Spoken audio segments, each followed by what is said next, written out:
கடவுளுடன் காலை வணக்கம்.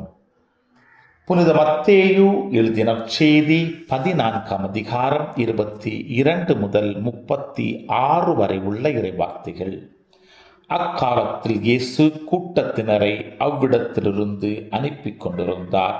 அப்பொழுது சிலரையும் உடனே படகேறி தமக்கு முன் அக்கரைக்கு செல்லுமாறு அவர் கட்டாயப்படுத்தினார். மக்களை அனுப்பிவிட்டு அவர் தனியே இறைவனிடம் வேண்டுவதற்காக ஒரு மலையின் மேல் ஏறினார். பொழுது சாய்ந்த பிறகும் அங்கே அவர் தனியே இருந்தார். அதற்குள் படகு கரையிலிருந்து நெடுந்தொலை சென்று விட்டது.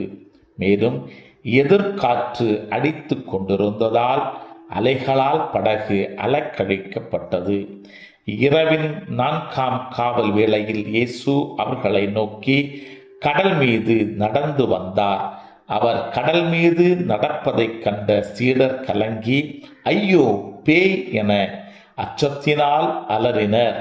உடனே இயேசு அவர்களிடம் பேசினார்.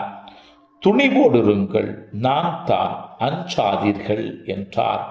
பேதுரு அவருக்கு மறுமொழியாக, ஆண்டவரே, நீர்தாம் என்றால் நானும் கடல் மீது நடந்து உம்மிடம் வர ஆணையிடும் என்றார். அவர் வா என்றார். பேதுருவும் படகிலிருந்து இறங்கி இயேசுவை நோக்கி கடல் மீது நடந்து சென்றார். அப்பொழுது பெரும் காற்று வீசியதைக் கண்டு அஞ்சி அவர் மூழ்கும் போது, ஆண்டவரே, என்னை காப்பாற்றும் என்று கத்தினார்.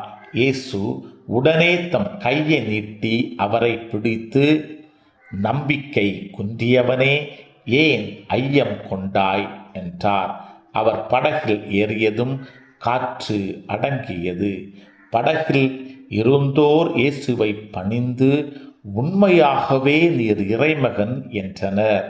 அவர்கள் மறுகரைக்கு சென்று கெனசரேத்து பகுதியை அடைந்தார்கள்.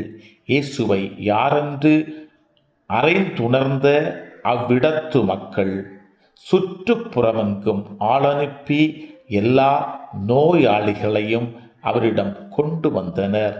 அவரது மேலுடையின் ஓரத்தையாவது அவர்கள் தொட அனுமதிக்குமாறு அவரை வேண்டினர்.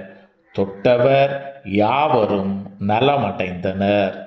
கிறிஸ்துவின் நற்செய்தி. இந்த நாள் இனிய நாளாக அமைய வாழ்த்துக்கள்.